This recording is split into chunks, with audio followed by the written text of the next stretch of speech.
여러분, 사람은 나이가 들수록 어떻습니까? 여러 가지 증상이 드러나는데 그 중에 하나가 아마 좀 기억력이 조금씩 더 많이 감퇴되는 것을 느낄 것입니다.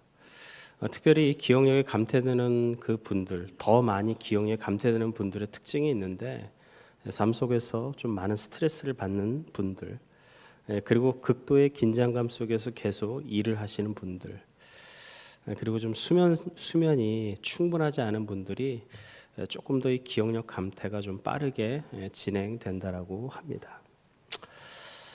이야기를 하면서 여러분 대화를 나누면서 어떤 상황, 특별히 좀 어떤 단어가 좀 제대로 생각나지 않아서 그 대화가 좀 막히거나 좀 어려워질 때가 있지 않습니까? 저도 간혹 그런 경우가 있어요. 단어가 하나가 생각이 안 나서 그냥 거시기, 그냥 서로 그냥 은연중에. 그래도 우린 기가 막힙니다. 너무 잘 알아들어요. 서로가 서로의 그런 마음을 너무 잘 헤아립니다. 우리가 삶을 살아가면서 누군가가 나를 기억해 준다라는 것에 참 기분 좋고 행복할 때가 있습니다. 나는 기억하지 못했는데 그가 나를 기억했을 때 참 기분 좋죠. 반대로 또 그런 경우도 있지 않은가요? 나는 저 사람을 안다고 반갑게 손을 내밀어서 악수한다고 하면서 인사했는데 그 상대방은 나를 제대로 기억하지 못할 때 좀 당황할 때도 있다라는 것이죠. 그런데 여러분, 우리 하나님은 어떠한 하나님이시냐? 바로 기억하시는 그런 하나님이시다라는 것입니다. 시인은 기억하소서라고 그렇게 그 시편을 시작하고 있는데 1절 우리 함께 읽겠습니다. 여호와여 다윗을 위하여 그의 모든 겸손을 기억하소서. 아멘. 오늘 본문의 시편 132편의 그 시인은 누구냐? 바로 다윗의 아들 솔로몬입니다. 성전을 짓고 나서 그토록 성전을 사모하며 하나님을 사랑했던 그 아버지, 그 다윗의 그 열정, 그리고 이 성전을 통한 그 하나님의 축복을 회상하며 지은 시가 바로 오늘 132편입니다. 그래서 솔로몬은요, 이 다윗을 위하여 그의 모든 겸손을 기억해 달라라고 그렇게 또한 찬양하고 있는 것입니다. 레위기 26장 42절 우리 함께 읽겠습니다. 내가 야곱과 맺은 내 언약과 이삭과 맺은 내 언약을 기억하며 아브라함과 맺은 내 언약을 기억하고 그 땅을 기억하리라. 아멘. 하나님은 아브라함과 이삭과 또한 야곱과 맺었던 그 언약을 기억하셨고, 그리고 430년 동안 그렇게 애굽에서 종살이했던 그 이스라엘 백성들을 구원해 내셨습니다. 하나님께서는 이스라엘 백성이 애굽에서 종살이하던 그 400년 넘는 시간 동안 하나님은요 침묵하셨습니다. 그 어떠한 말씀도 하지 않으셨어요. 그래서 이스라엘 백성들은 그렇게 생각했을 수 있죠. 하나님께서 우리를 잊으셨구나. 하나님께서 우리를 버리셨구나. 충분히 그런 생각을 했을 것이에요. 그러나 이사야서 62장 6절 말씀을 보면요, 너희 여호와로 기억하시게 하는 자들이라고 그렇게 표현하고 있습니다. 이는 하나님께서 저들을, 이스라엘 백성들을, 종생활했던 이스라엘 백성들을 한 차례도 한 번도 잊지 않으셨다라는 그러한 말씀입니다. 신실하신 하나님께서는요, 고통 중에 있었던 저들의 신음을 듣고 계셨어요. 그리고 그의 조상들과 맺었던 그 언약을 잊지 않고 기억하셨다라는 것입니다. 그리고 마침내 그 언약을 따라서 이스라엘 백성들을 구원해 내십니다. 또 하나님께서는요, 노아와 그 가족들 그리고 방주에 있었던 그 모든 생명을 기억하셨고요, 구원하시게 되는데 창세기 8장 1절 말씀 우리 함께 읽겠습니다. 하나님이 노아와 그와 함께 방주에 있는 모든 들짐승과 가축을 기억하사. 아멘.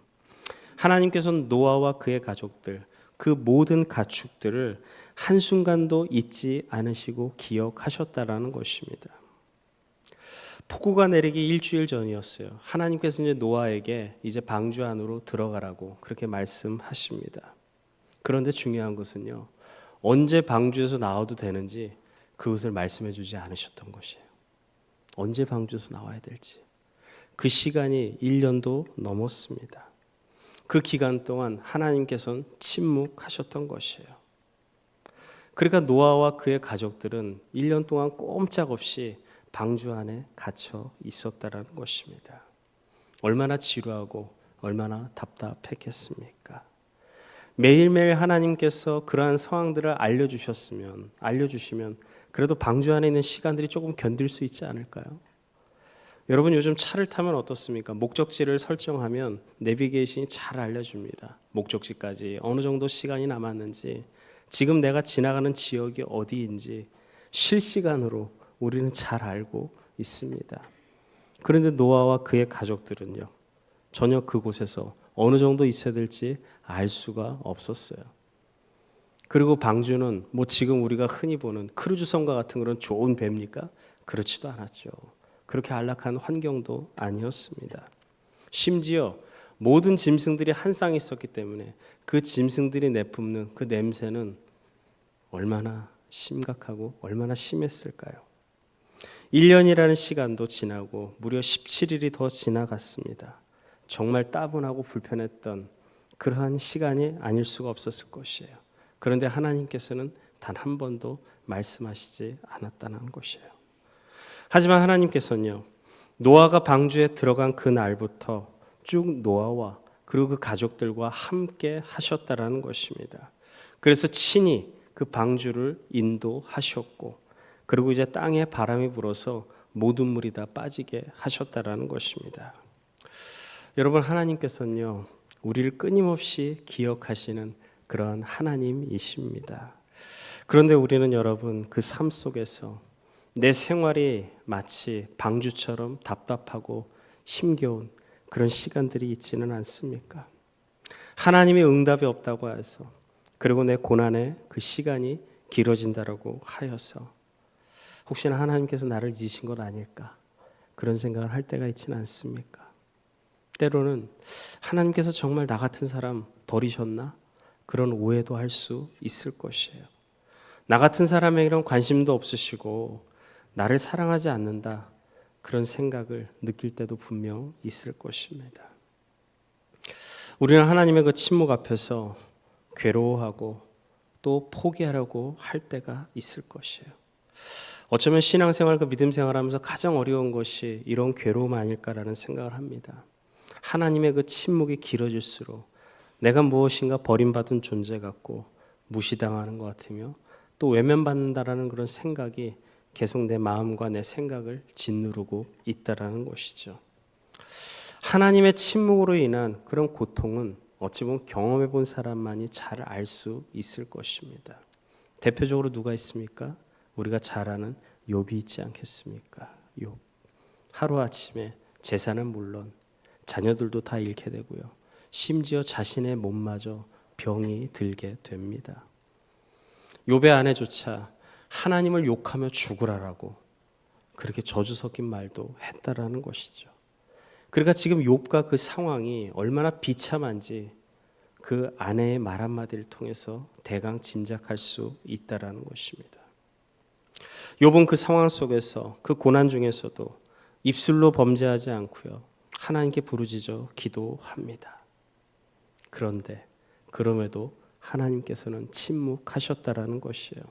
그때 욥이 고백하는데 욥기서 23장 8절과 9절 우리 함께 읽겠습니다. 그런데 내가 앞으로 가도 그가 아니 계시고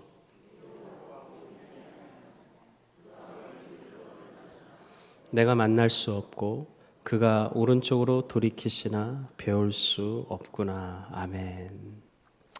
욥의 그런 답답한 상황들, 그 심정들 여러분 느껴지십니까?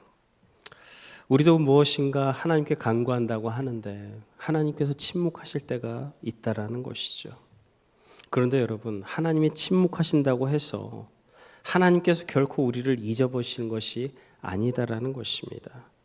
하나님께서 침묵하시고 계시다고 해서 우리를 버리신 것이 결코 아니다라는 것이에요. 우리 하나님께서는요, 여러분, 언약을 지키시는 그런 신실한 하나님이십니다. 할렐루야, 신실한 하나님이세요. 언약 백성인 저와 여러분을 결코 잊지 않으시고 기억하시는 분이십니다. 하나님은 십자가의 피로 맺어진 그 관계, 그 언약 때문에 우리의 작은 신음에조차도 응답하시면서 우리를 돌보시며 우리를 구원하십니다. 그래서 하나님께서는 선지자 이사야를 통하여서 하나님의 마음을 밝히 보여주시는데 이사야서 49장 15절 함께 읽겠습니다. 여인이 어찌 그 젖 먹는 자식을 잊겠으며 자기 태에서 난 아들을 긍휼히 여기지 않겠느냐. 그들은 혹시 잊을지라도 나는 너를 잊지 아니할 것이라. 아멘. 부모와 자식 관계는 여러분 어떠한 관계입니까? 결코 끊을 수도 없고 결코 잊을 수도 없는 그런 관계. 그 관계가 부모와 자녀의 관계 아니겠습니까? 행여나 부모가 자식을 잊고 찾는다 할지라도 하나님께서는 결코 나를 잊지 않으신다라는 그런 말씀입니다. 여러분, 우리는 성경을 통하여서 기억하시는 그 하나님을 우리가 볼 수 있어야 합니다. 하나님께서는 광야 속에서 길을 걸었던 그 다윗을 기억하셨고, 그리고 그를 생명싸개 안으로 보호하셨고, 그가 들판에서 하나님을 찬양할 수 있도록 인도하셨습니다. 그리고 다윗을 기억하셨고 그의 아들 솔로몬까지 축복하시게 됩니다. 바벨론의 포로로 잡혀갔던 그 다니엘을 기억하셨고요. 그 당시에 가장 영향력 있는 인물로서 하나님께서 높이 세워주셨던 것입니다. 바벨론을 통하여서 하나님의 백성을 징계하시면서도 하나님께서는 단 한순간도 잊지 않으셨다라는 것입니다. 그러므로 여러분, 지금 내 삶이, 지금 내 상황이 방주와 같이 답답하고 힘겹다 할지라도, 내가 부르짖는 그 음성에 하나님께서 침묵하신다 할지라도, 사방위로 내 삶의 모든 것에 우겨쌈을 당한다 할지라도 여러분, 우리는 결국 포기해서는 안 됩니다. 절대 쓰러져서는 안 됩니다. 왜냐하면 내가 스스로를 내가 포기했다 할지라도 하나님께서는 결코 나를 잊지 않으시고 나를 기억하시고 나의 삶을 위로하시고 건져내 주시기 때문입니다. 하나님의 사람인 우리는요, 나를 잊지 않으시는 그 하나님을 기억하며 그 하나님의 은혜 가운데 살아가야 합니다. 성경에서 기억하다라는 그 히브리어 단어가 자카르라는 단어인데, 그 기억하다라는 것은 생각하다라는 그런 의미로도 또한 그렇게 의미가 드러납니다. 사무엘상 1장 19절에 엘가나가 그의 아내 한나와 동침하매 여호와께서 그를 생각한지라. 또한 창세기 19장 29절 우리 함께 읽겠습니다. 하나님이 그 지역의 성을 멸하실 때, 곧 롯이 거주하는 성을 엎으실 때 하나님이 아브라함을 생각하사 롯을 그 엎으시는 중에서 내보내셨더라. 아멘. 생각하다는 말, 이 자카르가 바로 기억한다라는 그런 의미를 갖고 있습니다. 기억한다. 그런데 여러분, 오해하지 마십시오. 이것은 단순히 어느 한 사건, 잊어버렸던 것을 다시 기억하는 그 정도가 아니라 항상 마음속 깊이 새기고 또한 그런 살아가는 상태, 그것이 여러분 성경에서 말하는 기억하다입니다. 쉽게 말하면요, 하나님께서 우리를 잊어버리셨다라가 한순간 다시 생각나서 그렇게 기억하신 그 정도가 아니라 계속해서 우리를 기억하시고 계속해서 우리를 지켜보고 계신다라는 것이에요. 이것이 여러분 우리에게 얼마나 큰 위로가 되는지 모릅니다. 하나님께서 우리를 계속해서 지켜보시고 기억하신다. 요셉은 보디발의 아내 집에서 열심히 일을 하다가 그 아내의 그런 여러 가지 질고로 인해서 결국 정치 수용소가 있는 감옥에 갇히게 됩니다. 그때 술 맡은 관원장과 또 떡 맡은 관원장이 나와서 그때 이제 그 꿈을 해몽해 줍니다. 그때 이제 떡 맡은 관원장에게 안타깝지만 당신은 3일 후에 죽을 것이다라고 얘기하죠. 실제로 떡 맡은 관원장은 3일 후에 죽게 됩니다. 그리고 술 맡은 관원장은 무죄로 인하여서 이제 다시금 밖을 나가게 됐고 왕의 그런 술을 또 전담하게 됩니다. 그때 요셉이 말하죠. 술 맡은 관원장에게 당신이 나가면 꼭 나를 기억해 달라고. 그렇게 요셉은 말을 합니다. 그때 술 맡은 관원장은 어땠습니까? 요셉을 까맣게 잊어버립니다. 사람은 잊어버리는데 여러분, 우리 하나님께서는 요셉을 기억하셨던 것입니다. 그래서 요셉을 다시금 역사의 전면에 세우셔서 애굽의 총리로서 그 놀라운 일들을 감당하게 하셨다라는 것입니다. 여러분, 하나님께서는요, 우리가 원하는 그런 시간이 아니라 하나님께서 정하신 그때 그 언약의 말씀대로 하나님께서는 그 일을 행하십니다. 그러므로 하나님께서 기억하신다는 그 말은 우리가 어떻게 이해할 수 있어야 되는가? 바로 하나님께서 일하실 때가 되었다. 그 때가 이르렀다라고 우리가 그렇게 이해할 수 있어야 됩니다. 하나님께서 일하실 때가 된 것입니다. 하나님께서는 이스라엘 백성이 종으로서 애굽에서 고통당하는 그런 모습을 보고 계셨고 저들의 신음을 듣고 계셨습니다. 정해놓으셨던 그 시간, 그 400년이 넘는 그 시간 동안 계속해서 지켜보고 계셨던 것이에요. 그리고 정하신 그 때가 되었을 때, 하나님께서 일하실 그 시간이 되었을 때 하나님께서는 그렇게 이제 그 이스라엘 백성들을 출애굽, 그 구원의 길로 인도하시게 되었던 것입니다. 오늘 본문엔 시인 그 솔로몬은요, 기억하시는 하나님께 다윗의 모든 그 겸손을 그렇게 기억해달라고 말하는데, 우리 1절 말씀 다시 한번 읽겠습니다. 여호와여 다윗을 위하여 그의 모든 겸손을 기억하소서. 아멘. 우리가 다시 한번 주목해야 할 단어는 무엇이냐? 바로 겸손입니다. 겸손. 이 겸손의 사전적 의미는요, 남을 존중하고 자기를 내세우지 않는 태도, 이것이 겸손이라고 합니다. 어찌 보면 우리가 생각하는 겸손이죠. 그런데 여러분, 하나님께서 말씀하시는 겸손과 우리가 생각하는 겸손은 차이가 난다라는 것이에요. 오히려 하나님께 생각하시는 겸손이 우리가 생각하는 겸손보다 더 위에 있고 더 뛰어나다라는 것입니다. 하나님은 우리가 스스로 기도의 무릎을 꿇을 때, 내가 스스로 기도의 무릎을 꿇을 때 그것을 겸손이라고 말씀하십니다. 에스라가 금식하며 기도를 하고자 합니다. 성경은 스스로 겸비하며 하나님께 간구하는 모습을 이렇게 말합니다. 에스라 8장 21절 함께 읽겠습니다. 그때 내가 아하와 강 가까이서 금식을 선포하고 우리 하나님 앞에서 스스로 겸비하여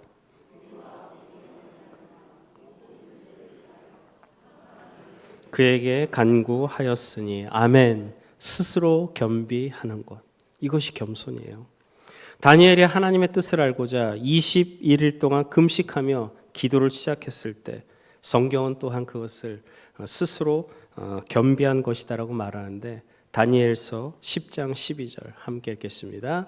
그가 내게 이르되 다니엘아 두려워하지 말라. 네가 깨달으려 하여 네 하나님 여호와 앞에 스스로 겸비하게 하기로 결심하던 첫날부터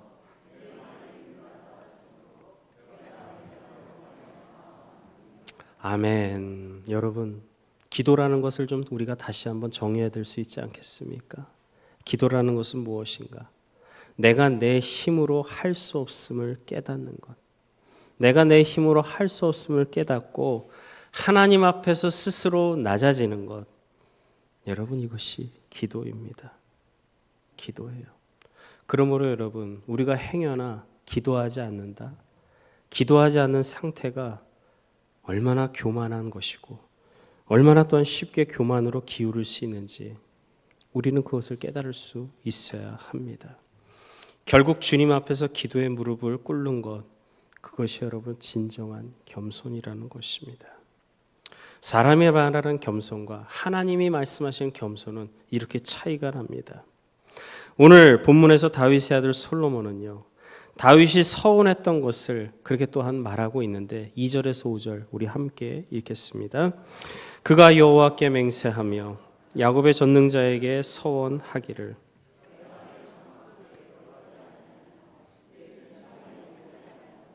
내 눈으로 잠들지 않기, 내 눈꺼풀로 졸게 하지 아니하기를 여호와의 처소 곧 야곱의 전능자의 성막을 발견하기까지 하리라 하였나이다. 아멘. 하나님이 말씀하시는 겸손은 기도의 무릎만이 아니라 바로 하나님의 임재를 사모하는 것, 이것 또한 겸손입니다. 그것을 지금 다윗이 나타내주고 있는 것이죠. 뭐라고 말하는 겁니까? 하나님의 임재를 상징하는 그 언약궤, 그 언약궤가 그 언약궤를 찾기 전까지 자기는 집에도 들어가지 않고 침상에도 그렇게 올라가지 않고 더 나아가 잠을 자지 않겠다라고 지금 그렇게 다윗이 다짐하고 있는 것입니다. 여기서 말하는 처소, 곧 야곱의 전능자의 성막은요, 하나님의 그 언약궤가 안치될 장소를 그렇게 말하고 있습니다. 그러므로 성막에 안치될 그 언약궤를 발견하기까지 다윗은 지금 저렇게 잠도 자지 않겠고 침상에도 오르지 않겠다라고 그렇게 말한 것입니다. 우리가 잘 아는 것처럼 여러분, 그 구약의 언약궤, 그 법궤는요, 하나님의 임재를 상징합니다. 우리 하나님께서는 영이신 분이기 때문에 우리가 눈으로 볼 수가 없죠. 그러므로 영이신 하나님께서 지금 내가 너와 함께 있다라는 것을 상징적으로 보여주시는 것, 그것이 바로 언약궤 법궤입니다. 사무엘상을 보게 되면 지성소에 있었던 그 언약궤를 선지자 사무엘의 아들 홈리와 비느하스가 그 지성소에 있었던 그 언약궤를 가지고 블레셋과의 그 전투를 앞에 두고 갖고 나갑니다. 그런데 그 전투에서 패배하는 일이 일어나게 되죠. 영적으로 타락한 그 홈리와 비느하스의 그 행악을 어찌 보면 하나님께서 꾸짖으신 것입니다. 그런데 갖고 나갔던 그 언약궤를 블레셋에게 빼앗기고 맙니다. 블레셋은 그 하나님의 언약궤를 갖고 가는데 좋지 않은 일이 계속 일어나죠. 다곤 신상의 목이 부러지고요. 그리고 그 블레셋 땅이 계속해서 재앙이 임하게 됩니다. 그러자 6개월 만에 다시금 이스라엘로 그 언약궤가 보내지게 됩니다. 돌아온 언약궤는 그 후 20년 동안에 산에 사는 그 아비나답의 그 집에 이렇게 있게 됩니다. 드디어 이제 다윗이 그 언약궤를 찾았다라고 하는데 6절입니다. 함께 읽겠습니다. 우리가 그것이 에브레다에 있다함을 들었더니 나무밭에서 찾았도다. 아멘. 언약궤를 찾은 곳은 어딘가?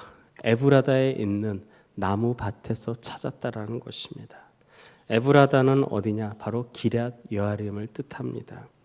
나무밭에서 찾았다라는 그 말은요, 엄밀하게 얘기하면 아비나다 집에 있었지만 아주 그렇게 잘 모셔놓은 곳이 아니라 어찌되면 방치돼 있었다라는 것이에요. 언약궤는 예루살렘에서 대략 한 11km 떨어졌던 그 기럇 여아림, 그 나무밭에서 발견하게 된 것입니다. 그 누구도 관심을 갖지 않았어요. 심지어 사울 왕도, 심지어 선지자 사무엘도 관심을 갖지 않았는데 하나님의 언약궤를 찾을 생각도 하지 않았습니다. 근데 오직 다윗만이 그 하나님의 언약궤를 찾으려고 했던 것이죠. 그래서 다윗은 왕이 되자마자 가장 먼저 하나님의 그 임재를 상징하는 그 언약궤를 찾게 됩니다. 관심을 갖는 정도가 아니라 언약궤를 찾기까지는 내가 집에도 들어가지 않고 잠도 자지 않겠다. 이것이 바로 다윗의 마음이었어요. 그렇게 하나님께 서원까지 했던 것입니다. 이것을 보면요, 여러분, 그 다윗이 하나님의 임재를 상징하는 그 언약궤를 얼마나 가까이 모시고 싶었는지, 그리고 그 언약궤를 얼마나 사랑했는지를 알 수가 있습니다. 이것이 바로 여러분, 하나님의 임재 앞에서는 겸손이라는 것입니다. 이것이 진정한 겸손이에요. 분명히 아비나답의 집에도 20년 동안 있었습니다. 그리고 그 언약궤가 잠시 옮겨지죠. 오베데돔의 집에 약 3개월 동안 있었다라는 것이에요. 그런데 아비나답의 집에 20년 동안 있었는데도 불구하고 아비나답의 집은 어떠한 복도 받지 못했고 오히려 3개월밖에 있지 않았던 그 오베데돔의 집에는 하나님께서 놀라운 축복을 허락해 주십니다. 어째서 오베데돔의 집에만 하나님의 놀라운 축복이 임했겠습니까? 바로 하나님의 임재를 상징하는 그 하나님의 언약궤를 오베데돔은 소중히 여겼기 때문이라는 것입니다. 아비나답의 집은요, 그냥 방치되시다시피 그렇게 나무 하나에 있었다라는 것이에요. 그러니까 여러분, 그 하나님의 임재가 얼마나 중요한지를 모르고 그냥 그렇게 방치했던 그 아비나답이 정말 그 언약궤를 소중하게 중요하게 여겼다라면, 그 하나님의 임재를 그가 귀중하게 여겼다라면 어떻게 그 나무 아래 방치해 둘 수 있었겠습니까? 이것을 보면 여러분 무엇을 할 수 있을까요? 신앙생활의 연수가 길다고 해서, 우리의 믿음 생활의 연수가 길다고 해서 여러분, 그게 그렇게 중요한 것이 아니다라는 거예요. 우리가 예배를 얼마나 오랜 시간 동안 드리고 몇십 년을 내가 예배 생활했는데 그거 자랑할 거 없다라는 거예요. 결국 우리가 어떻게, 어떠한 마음으로 그 믿음과 신앙을 쌓아가고 있는가. 내가 어떻게 어떠한 마음으로 오늘 예배의 자리에 서고 있는가. 여러분, 결국 이것이 중요하다라는 것입니다. 오늘 올해 우리 교회 표가 더 충만, 더 사랑, 더 감사입니다. 더 충만. 하나님의 임재를 더 사모하는 마음으로 우리가 더 충만한 예배자가 될 수 있게 하는 것. 오늘 우리의 이 예배가, 오늘 우리의 드려지는 모든 예배가 성령님의 그 임재하심의 그 충만한 예배를 드려지는 것. 그것을 위해서 여러분, 올해 우리가 더 힘을 써야 한다는 것입니다. 하나님을 예배하는 이 시간, 주님의 임재가 여러분 이곳에 임하시지 않는다라면 우리가 드리는 예배는요, 더 이상의 예배가 아니라 하나의 그런 종교적인 의식에 불과할 수 있습니다. 종교의식, 종교 행사죠. 그럼 종교의식에 행하는 사람 여러분 신앙인입니까? 아닙니다. 종교인에 불과하다는 것이죠. 그러므로 우리가 여러분 종교인이 되지 않기 위해서는요, 우리의 예배가 그 종교적인 하나의 의식이 되지 않기 위해선 우리 가운데 하나님의 임재를 사모하는 그런 마음이 있어야 합니다. 목마른 사슴이 헐떡거리며 시냇물을 찾아가듯이 우리 또한 하나님의 임재를 사모할 수 있어야 합니다. 진정 저는 여러분이 종교인이 아니라 하나님의 임재를 사모하는 진정한 예배자로서 온전히 서시기를 주님의 이름으로 축복합니다. 또한 하나님 말씀하시는 겸손은요, 하나님의 그 임재 앞에서 예배를 드리는 것이죠. 다윗이 무슨 이유로 하나님 앞에서 그렇게 맹세와 서원까지 하며 언약궤, 그 법궤를 찾으려고 했겠습니까? 그것은 하나님의 그 언약궤 앞에서 다윗이 예배하고 싶었기 때문입니다. 7절 말씀 함께 읽겠습니다. 우리가 그의 계신 곳으로 들어가서 그의 발등상 앞에서 엎드려 예배하리로다. 아멘. 여기서 말하는 발등상은요, 바로 하나님의 임재가 있는 곳입니다. 그런데 여러분, 하나님은 영이신데 발등상이 어디 있겠습니까, 여러분? 이것은 단지 그냥 상징적인 표현입니다. 하나님께서 함께 하신 그 증거를 나타내기 위해서 발등상으로 여러분 표현한 것이에요. 다윗은 언약궤를 찾음으로 하나님이 계신 곳으로 들어가서 그 하나님 앞에 엎드려서 경배하겠다라고, 예배하겠다라고 그렇게 말한 것입니다. 다윗은 하나님의 그 임재 앞에 엎드려서 예배드리기 위해서 그 언약궤를 그토록 찾고자 했다는 것입니다. 언약궤는 하나의 상자에 불과합니다. 그렇지만 다윗은 그 언약궤를 하나님께서 친히 임재하신 곳으로 보았다는 것인데 8절입니다. 함께 읽겠습니다. 여호와여 일어나사 주의 권능의 궤와 함께 평안한 곳으로 들어가소서. 아멘. 그리고 9절에서는요, 주의 제사장들은 의를 옷 입고 주의 성도들은 즐거이 외칠지어다라고 그렇게 선포합니다. 하나님의 임재 앞에서 거룩한 그 의의 옷을 입고 기쁨과 즐거움으로 그렇게 예배를 드렸다라는 것입니다. 실제로 다윗은요, 그 언약궤 앞에서 모든 악기를 총동원하여서 그렇게 찬양의 제사를 올려드립니다. 그것이 무엇이냐? 우리가 잘 알고 있는 바로 다윗의 장막입니다. 할렐루야. 다윗의 장막. 다윗이 모든 악기를 다 총동원해서 찬양의 제사를 드렸던 것이에요. 사랑하는 여러분, 진정 무엇이 하나님 앞에서 참된 겸손이겠습니까? 무엇이 진정 하나님 앞에서 참된 겸손일까요? 제사장이 주의 의를 옷 입고 예배의 자리로 그렇게 나아갔던 것처럼 왕 같은 제사장으로 부름받은 우리 또한 내 자신의 의가 아니라 오직 주의 의를 힘입어서, 오직 주의 의를 힘입어서 예배의 자리로 나아가는 그 겸비한 마음, 그것이야말로 하나님께서 원하시는 참된 겸손이라는 것입니다. 그 거룩하신 하나님의 임재 앞에서 엎드려 경배하는 것. 여러분, 이것이 성도의 진정한 겸손이라는 것입니다. 그래서 다윗은 어떻게 합니까? 사람을 의식하지 않죠. 오직 하나님만 바라보면서 기뻐 춤추며 그렇게 왕의 체면도 아랑곳하지 않고 하나님의 그 언약궤 앞에서 기뻐 춤추며 찬양하고 예배합니다. 자신의 옷이 내려간 줄을 모르고 그렇게 하나님을 기뻐 찬양하며 예배했다라는 것. 어찌 보면 이것이 하나님 앞에서의 겸손한 예배자의 모습이다라는 것입니다. 그러나 하나님보다 사람의 눈을 더 의식했던 미갈은요, 그 남편 다윗이 왕으로서의 품위를 떨어뜨렸다고 하면서 다윗을 비난하게 됩니다. 결국 그 일로 인하여서 미갈은요, 죽는 날까지 아이를 낳지 못하는 그런 저주를 받게 된 것이에요. 종교인의 자리는요, 여러분, 종교인의 자리는 사람의 시선을 따라갑니다. 사람의 시선을 의식해요. 그렇지만 예배자의 자리는요, 하나님의 그 임재를 사모하며 엎드리며 그 하나님께 예배합니다.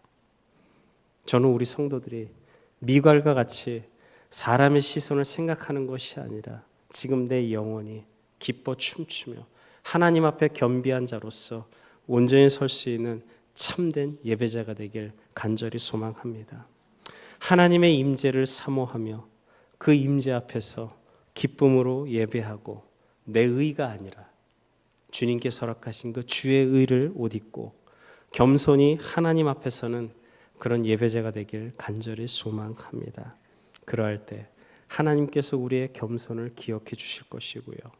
그렇게 또한 다윗을 기억하셨던 것처럼 우리의 모든 예배를 기억하시고 그리고 우리의 가정과 우리의 삶과 우리의 모든 일터와 우리의 모든 삶의 자리 위에 크신 그 은혜가, 그 주의 은혜가 우리의 삶 가운데 임하실 줄 믿습니다.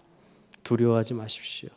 주가 보이시는 그 귀한 마음에 그 길을 넉넉히 믿음으로 나아갈 수 있는 그런 귀한 은혜가 우리 모두의 삶 가운데 임하길 간절히 소망합니다.